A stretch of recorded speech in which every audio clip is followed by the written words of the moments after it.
Hello friends, welcome back to my channel almond E. Last video में हम Frederick-Johan method FJ method पे एक question कर चुके हैं और हम साथ में ही देख चुके हैं कि उसकी सफिशिएंट और नेसेसरी कंडीशंस क्या क्या होती हैं। ठीक है, तो आज हम एक और क्वेश्चन करेंगे एफजे ऑप्टिमैलिटी कंडीशन के ऊपर और इस टॉपिक को एंड करके हम केकेटी पे चलेंगे। केकेटी और एफजे बहुत इंपॉर्टेंट क्वेश्चन होते हैं, पेपर में ज़रूर पूछ लेते हैं। ठीक है, तो आप रिकॉल करो, हमें जो कंडीशंस गिवन थी एफजे की, जो हम लास्ट उसमें पढ़ चुके हैं, उसमें था कि जो सारे u i g i of x होता है ये इक्वल्स टू ज़ीरो होता है। ठीक है, और सारे जो भी यू आईज़ होते हैं ये हमेशा greater than equals to zero होते हैं। उसके साथ में जो हम इक्वेशन जो पुट करते हैं वो होती है समीशन आई इक्वल्स टू 1 से n u i g i of x equals to zero. ठीक है, ये तीनों चीज़ें हमें उसके अंदर गिवन होती है एफ जी कंडीशंस के अंदर कि यू आई एक्स, जहाँ पे f of x and g of x हमेशा जो होते हैं वो डिफरेंशिएबल फंक्शंस होते हैं। ठीक है, ये हमें पता है, ये तीनों की ये चारों उसकी कंडीशंस होती है। अब हम एक क्वेश्चन देखते हैं इसी पे। सो क्वेश्चन है कि verify F G optimality condition at 0 0 0 0। ये मतलब हमें एक्स बार पॉइंट गिवन हो गया जहाँ हमें चेक करनी है, मिनिमाइज करना है फंक्शन गिवन है, एंड सच डैट x1 का स्क्वायर प्लस x2 का square less than equals to 5, x1 plus 2x less than minus this 9। पिछले क्वेश्चन से सिमिलर ही है बट कुछ चेंजेस हैं, और साथ में सिर्फ एक पॉइंट बदल जाने से और ये वाली कंडीशंस बदल जाने से आप देखना इसमें कैसे डिफरेंस आएगा क्वेश्चन में। ठीक है, अब सबसे पहले क्वेश्चन में हम देखेंगे ये जो इक्वेशंस है मिनिमाइज में है। ठीक है, वेरी गुड, मिनिमाइज के साथ लेस देन इक्वल्स टू का साइन होना चाहिए, ये है। ठीक है, इसके बाद अब जो हमें जिस फंक्शन को हमें मिनिमाइज़ करना है, ऑब्जेक्टिव फंक्शन जो है, इसको एफ ऑफ एक्स सेलेक्ट करेंगे। हमने लेट किया, बाकी सबको जी आई सेलेक्ट करेंगे, तो G1 G2 G3 G4। ठीक है, ये हमने लेट कर लिया यहाँ से। यही सच डैट वाली इक्वेशंस को हम जी आई लेट करते हैं और इसको एफ ऑफ एक्स, ये हम देख चुके हैं पिछली वीडियो में।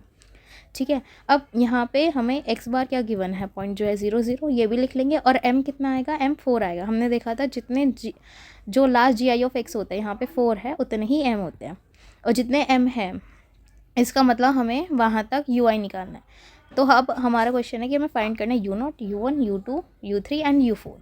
ठीक है, अब हमें चेक करना है फर्स्ट कंडीशन क्या होती है कि एफ ऑफ एक्स और जी ऑफ एक्स डिफरेंशिएबल होने चाहिए विद रिस्पेक्ट टू एक्स। हमने वो चेक किया, एफ ऑफ एक्स आप देखो क्लियरली डिफरेंशिएबल है, जी ऑफ आई भी सब डिफरेंशिएबल है। ठीक है, तो हम नेक्स्ट स्टेप में आगे बढ़ते हैं और इसके अंदर जी आईज़ के अंदर हम एक्स बार जो पॉइंट गिवन था 0 0 उसकी वैल्यू पुट कर रहे हैं। ठीक है, तो G1 में एक्स बार यानी कि 0 वैल्यू पुट करी, तो हमारे पास जो वैल्यू आई वो -5 आई जो नॉट इक्वल्स टू 0 है। ऐसी G2 में पुट करी और -4 आई जो कि नॉट इक्वल्स टू 0 है। G3 और G4 हमारे पास 0 आ गए। ये देखो यहाँ जो हमारे पास ये जी आईज आए थे ना, हमने जो लेट करे G1 G2 G3, यहाँ पे हमने 0 0 इसकी वैल्यू डाली। अब देखो इसकी 0 इसकी 0 डाली तो -5 वैल्यू आई, ये इक्वल्स टू 0 है, नहीं है। ऐसे ये 0 तो -4 आएगा, ये भी नॉट इक्वल्स टू 0 है। -x1 की वैल्यू 0 डाली, -0 जो है वो इक्वल्स टू 0 होता है। ऐसे ही है, तो हमारे पास G3 और G4 इक्वल्स टू 0 हो गया। ठीक है, अब हमें पता है कि u i g i of x bar equals to 0 होना चाहिए। ठीक है, और यहाँ से हमें पता लग गया कि G1 और G2 नॉट इक्वल्स टू 0 है। तो इन तीनों इक्वेशंस का यूज़ करके हमें मिल गया कि U1 U2 इक्वल्स टू 0 होगा, क्योंकि ये देखो हमें पता है कि U1 g i of x equals to 0 है। ठीक है, अब U1 और G1 ऑफ एक्स अगर हम लेते हैं, अब हमें पता है ये तो नॉट इक्वल्स टू 0 है। इसका क्या मतलब हुआ कि U1 हमारे पास 0 है, सिमिलरली U2 के लिए हो जाएगा, और U3 में तो हमें डायरेक्टली गिवन है कि G3 और G4 में 0 है, तो उसका यू आई नॉट इक्वल्स, तो मतलब हो गया U3 जो है नॉट इक्वल्स टू 0 और U4 नॉट इक्वल्स टू 0। ठीक है, फिर अब हमने इसकी वैल्यूज़ निकाली और जितने ही हो गए। अब जो हम चेक करेंगे जो फंक्शन डिफरेंशिएबल है, हमने ये तो देख ही लिया था। अब हम इसकी वैल्यूज़ पुट करेंगे जो एक्स पॉइंट पे गिवन है, उसकी एक्स को पहले एफ़ को पहले डिफरेंशिएट करेंगे with respect to x1 x2 और फिर उसमें एक्स की वैल्यू पुट करेंगे। ठीक है, तो हमने देखो अब ये डेल एफ ऑफ एक्स बार हम कैसे निकालते हैं। पहले एफ़ का डिफरेंशिएशन करते हैं विद रिस्पेक्ट टू x1 और फिर f का डिफरेंशिएशन करते हैं विद रिस्पेक्ट टू x2। तो तो हमने जब x1 के रिस्पेक्ट में डिफ्रेंशिएशन किया तो हमारी ये वैल्यू आई, x2 के रिस्पेक्ट में किया ये आई।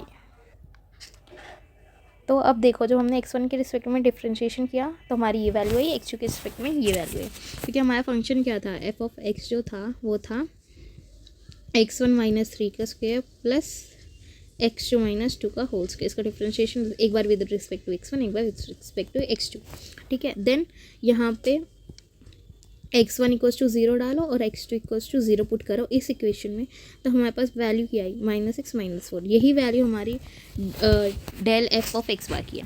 इसी तरह हम g3 g4 निकालेंगे, g1 और g2 भी हम निकाल सकते, सॉरी डेल g1 और डेल g2, बट वो निकाल के कोई फ़ायदा नहीं होगा। फ़ायदा क्यों नहीं होगा, क्योंकि ये देखो डेल g1 और g2 जो है वो हमारे नॉट इक्वल्स टू 0 है। नॉट इक्वल्स टू 0 तो हमारा निकला था कि u1 और u2 इक्वल्स टू 0 है।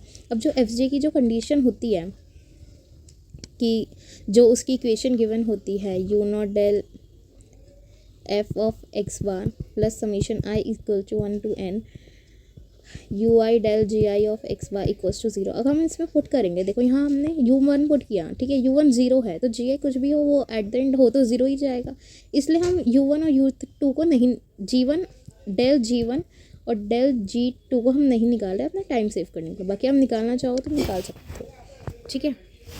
ये देखो वो इक्वेशन ये रही जिसकी मैं कह रही थी ना, वो बात कहती यहाँ पे आप पुट करोगे, मानो ये u1 है, ये u1 है, ठीक है, यहाँ u1 हमारा 0 है, हमने इसमें u1 की वैल्यू पुट करेंगे, डेल g1 भी हमने निकाल दिया, पुट करेंगे 0 तो एट द एंड हो तो ये 0 ही जाएगा ना, इसलिए हम नहीं निकालते वो, ठीक है। इसलिए ही हमने यहाँ वो बात लिखी हुई भी नहीं है कि u1 और u2 हमने स्पेसिफिकली नहीं लिखा। आप लिखना चाहो तो लिख सकते हो, ठीक है। हमने यहाँ पे वैल्यूज़ निकाल चुके हैं डेल f ऑफ x बार की, del g1, del g3, del g4 की। अब इस इक्वेशन में पुट करेंगे, ये fj की कंडीशन होती है, ठीक है। इसके अंदर जो ये वैल्यूज़ आई थी ऊपर हमने वो लिख दी। अब हमें क्या निकालना है, u0, u3, u4 निकालना है हमें।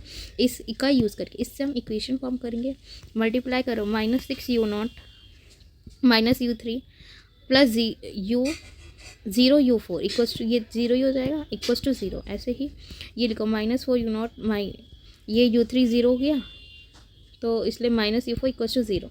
तो यहाँ से हमारे पास u0 की वैल्यू आएगी -u3/6,